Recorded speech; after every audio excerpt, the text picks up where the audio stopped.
Bonjour à tous. Nous arrivons à la fin de cette série Se reconstruire après la médication psychotrope.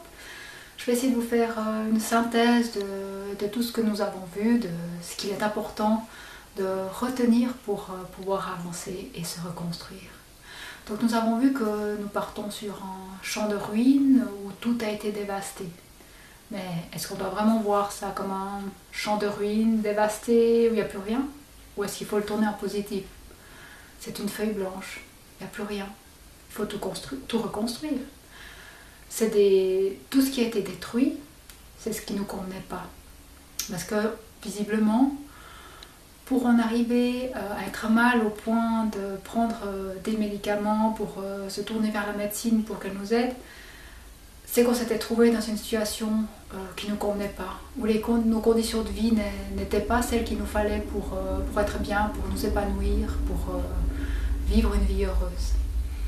Donc le fait que tout ait été détruit, c'est peut-être pas si négatif que ça. Peut-être que c'est l'occasion vraiment de repartir sur des bases saines, de reconstruire notre environnement à notre image.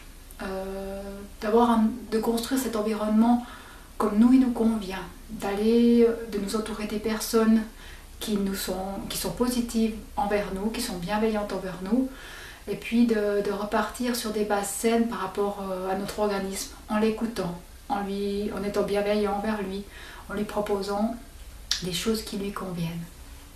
Donc voilà, ce vide, ce néant n'en est pas un. C'est plutôt la base sur laquelle on va repartir, on va reconstruire. Bien sûr, il nous reste encore les marques de ce passage, de cette destruction. C'est ce qu'on appelle souvent le syndrome de sevrage prolongé. Ça veut dire qu'on subit encore des symptômes dus à l'arrêt des médicaments. Ce n'est pas chez tout le monde, mais chez qui ça arrive, chez ceux chez qui ça arrive, ils se retrouvent encore en difficulté après l'arrêt de la médication, et c'est parfois difficile de reconstruire en n'étant pas bien. Dans ce cas-là, ce que je proposais, parce que moi j'ai vraiment fait des sevrages rapides, vraiment trop rapides, et j'ai eu des symptômes de sevrage violents, dont une énorme anxiété qui virait à la terreur, à l'anxiété généralisée, des attaques de panique tout le temps, agoraphobie, des insomnies assez puissantes. Je m'endormais à 4h du matin pour me réveiller à 8 dans un état semi-comateux presque, comme si je passais mes journées avec une sorte de gueule de bois, comme si j'avais passé ma soirée à faire la fête. Donc là, au début, j'avais tous ces symptômes-là. C'est pour ça que je pense que pour ceux qui ont beaucoup de symptômes, qui ont fait des sevrages brutaux, qui vraiment sont pas trop bien, il faudrait faire comme on fait pour un début de sevrage, c'est se stabiliser. Pour se stabiliser, comment faire? Rendre notre quotidien prévisible pour que l'organisme n'ait pas de surprise. Faire une activité physique pour le refaire fonctionner. Et puis, vraiment avoir un planning chaque jour où vraiment il n'y a pas de surprise. Le corps, comme ça, il n'est pas brusqué, il n'a pas tous ces sources de stress, tous ces changements, parce que n'importe quel changement peut être une source de stress. Donc vraiment, l'idée chez les personnes qui ont des gros symptômes de sevrage prolongé, ce serait de commencer à se reconstruire en se stabilisant pour partir sur des bases solides, sur quelque chose où ils sont bien, pour commencer à construire à partir de quelque chose, à partir d'une situation où ils sont assez confortables. Rendre prévisible son quotidien, c'est ce que j'ai fait. Donc je me réveillais tous les jours à la même heure. Je faisais une activité physique le matin, une activité modérée. À midi, je mangeais sainement. J'avais éliminé tous les substances qui étaient excitantes. À ce moment-là, je n'avais pas tout éliminé parce que j'avais pas compris, j'avais pas eu assez d'informations là-dessus, et j'avais pas éliminé toutes celles qu'il fallait. Donc là, je vous laisse vous renseigner sur les substances qui sont dangereuses. Vous savez que l'aspartame, le monosodium glutamate, le café, l'alcool, la caféine, le tabac, tout ça, c'est des substances qui sont excitantes pour votre corps. Certains aussi réagissent au gaz carbonique. Donc là aussi, voir si les boissons gazeuses, l'eau pétillante, ça vous crée des symptômes. Donc supprimer ça de son alimentation, avoir une alimentation saine et diminuer grandement l'apport en sucre, vraiment se nourrir principalement de protéines, de matières grasses, de lipides et avoir un faible apport en glucides parce que notre corps ne supporte pas bien le glucide et souvent ça exacerbe les symptômes. Donc dans son planning, prévoir une alimentation vraiment équilibrée, saine, bio, sans pesticides, parce que les pesticides aussi interagissent avec le cerveau.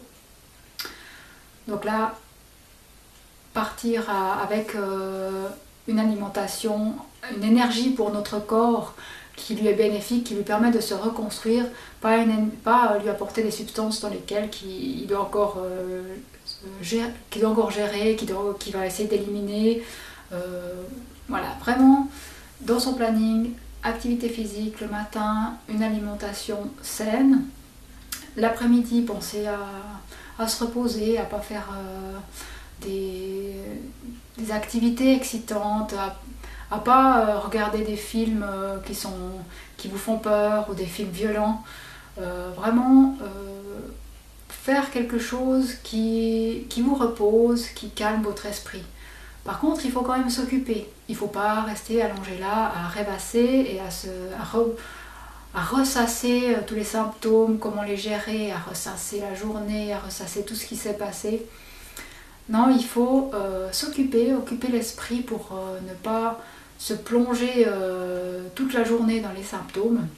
Ne pas aller passer sa journée non plus sur internet pour observer tout ce qui va mal avec la médication. Donc là, trouver des activités calmes, simples, qui vous calment. Ça peut être écouter des CD de méditation, ça peut être acheter un DVD où c'est un film rigolo, un truc pour enfants, un truc qui vous met de bonne humeur. Voilà, quitte à le regarder en boucle. Moi, c'est un peu ce que j'ai fait. J'avais 2-3 films qui me mettaient de bonne humeur. Et voilà, quand ça allait pas, je les regardais et souvent je les regardais aussi l'après-midi en me reposant pour passer dans un état plus calme, pour que l'intensité des symptômes diminue parce que juste après le sevrage, j'en avais vraiment beaucoup. Le soir, aller se coucher toujours à heure fixe. Je sais qu'avec les insomnies, c'est pas facile. Si vous n'arrivez pas à dormir, moi ce que je faisais, c'était de regarder la télévision, mais de regarder des choses qui sont calmes. Je pense pas que c'était la super solution parce que les écrans de télé, tout ce qui est écran d'ordinateur, tout ça, ça renvoie une lumière bleue qui nous maintient réveillés. Donc, je pense pas que c'était la meilleure solution. Bien sûr, j'arrivais pas à lire, donc je ne pouvais pas prendre un bon bouquin et puis m'évader là-dedans. Après, j'ai trouvé une alternative qui était ni la télévision, ni lire un livre, c'était écouter des histoires audio.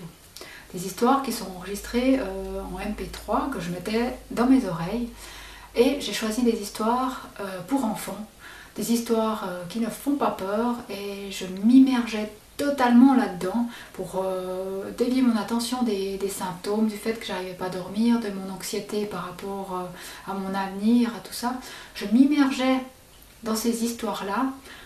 J'avais choisi, pour ceux qui ont déjà entendu, les histoires de Harry Potter. Les 4 premiers volets de la série ont été enregistrés en audio et je les écoutais. Je m'imaginais dedans.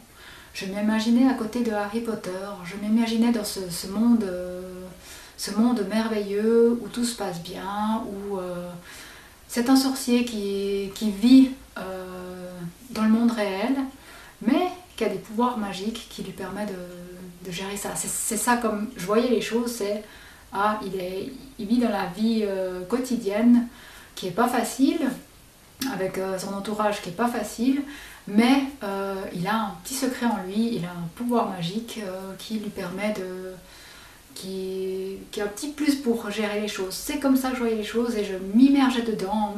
Je m'imaginais aller avec lui à son école de sorcellerie. Le fait de complètement sortir de la réalité, les psychiatres vous diraient ça y est, c'est une psychose. Ça permet de sortir de cette douleur. Beaucoup de gens qui vivent des situations de stress extrêmes sortent de la réalité parce que c'est trop violent pour eux. C'est une réaction naturelle, c'est le corps qui la produit parce que ce qui se passe pour eux, pour leur corps, pour leur cerveau est vraiment trop violent. Ils n'arrivent pas à gérer et ce serait un choc trop violent de rester dans la situation. Alors, avec leur esprit, ils partent ailleurs du temps que la situation se termine. Que font les gens qui méditent? La même chose. Ils arrivent à se détacher de cette réalité en passant dans un état de conscience différent. Il y a aussi la pleine conscience. Là, c'est faire corps avec le monde. Donc, ils ne sont plus vraiment que dans leur corps et dans la réalité de leur corps. Ils sont dans tout ce qui se passe autour, dans toute la réalité. C'est plusieurs façons de gérer, de prendre de la distance de ce qui se passe. Juste le temps que les choses se passent pour voir les choses différemment. Personnellement, c'est ce qui m'a pas mal aidé à gérer ces symptômes, c'est de sortir de mon quotidien, de cette réalité de souffrance physique, psychique, de toutes ces angoisses, de cette peur, de cette terreur, de toutes ces hallucinations, de toutes ces vomissements, ces maux de tête, ces douleurs intestinales. C'était pour moi, le soir, au lieu de ressasser tout ça, toutes ces douleurs que j'avais eues la journée, toutes ces peurs que j'ai eues, au lieu de les ressasser, je me détachais de ça.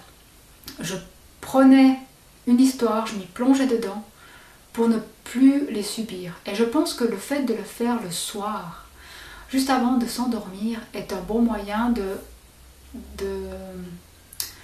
mettre les angoisses de côté, mettre les peurs de côté, parce qu'on sait que les peurs, les angoisses, les ruminations, le fait de penser, ça nous empêche de dormir.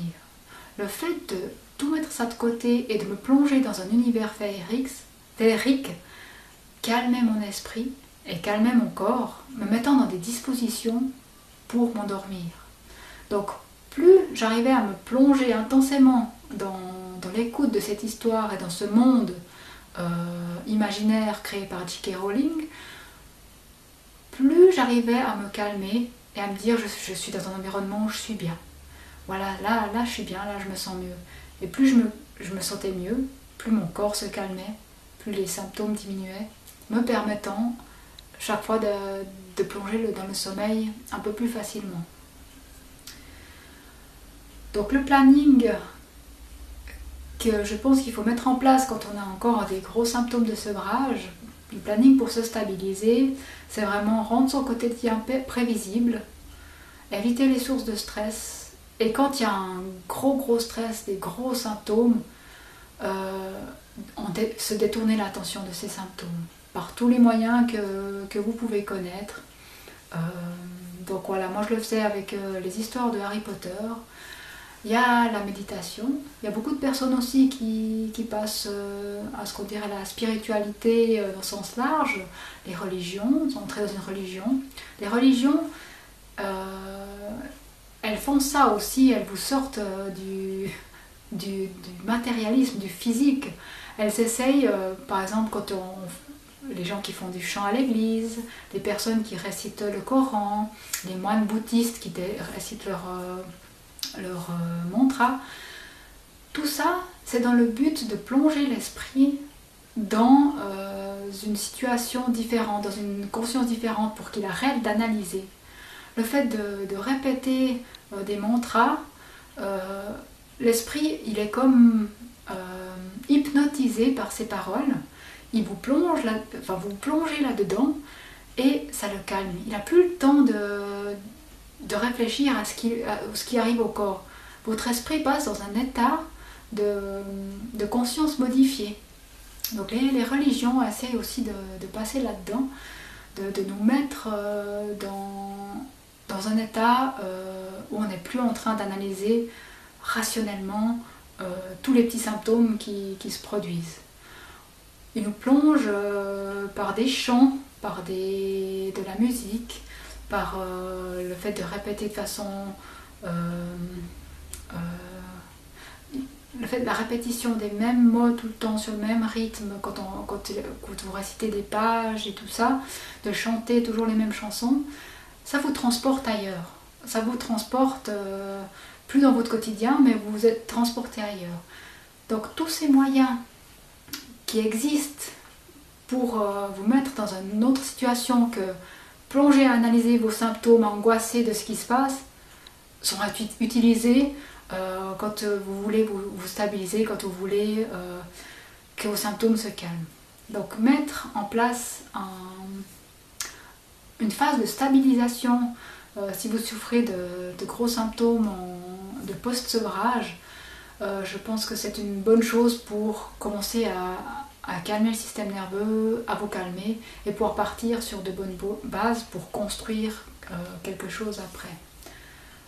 Rendre votre vie prévisible, mettre en place des moyens pour calmer votre esprit, pour vous sortir de l'intensité des symptômes quand ils sont trop forts, pour vous sortir vraiment de cette souffrance qui nous tire en bas, quoi. Voilà, si vous arrivez à trouver une technique, quelle qu'elle soit, pour sortir de ces souffrances-là, c'est vraiment un grand pas en avant pour vous stabiliser. Donc dans la prochaine vidéo, je parlerai plus de l'étape où on se sent prêt, on se sent assez bien pour vraiment entamer la reconstruction en tant que telle. Là, je pensais que c'était important de dire que pour les personnes qui souffrent tellement en post-sevrage, les quelques mois qui suivent le post-sevrage, le sevrage, je pense que c'était important de leur dire qu'il fallait peut-être pas se lancer à fond dans toutes les méthodes pour gérer chaque symptôme à fond, mais plutôt déjà de dévier l'attention de ces symptômes, de rendre le quotidien prévisible et de ne pas focaliser sur les symptômes pour déjà s'apaiser un peu. Et que ce sera dans une deuxième étape qui sera intéressant de focaliser sur chacun des symptômes pour trouver une solution pour le gérer. Voilà, j'espère avoir été assez claire, j'ai un peu été à fond là-dedans. En tout cas, prenez soin de vous, c'est vraiment le plus important. Cherchez tous les moyens qui vous seront nécessaires pour vous apaiser en cette première étape de post-sevrage, parce que c'est important de trouver des petits trucs, des petites astuces, des sortes de petites clés de réconfort, des gris-gris, pour les moments trop difficiles, où la souffrance est intense et où c'est bien d'avoir ce petit truc pour se sortir de cette situation. Et pour la passer le plus sainement possible sans trop souffrir. Allez, à bientôt, bon courage.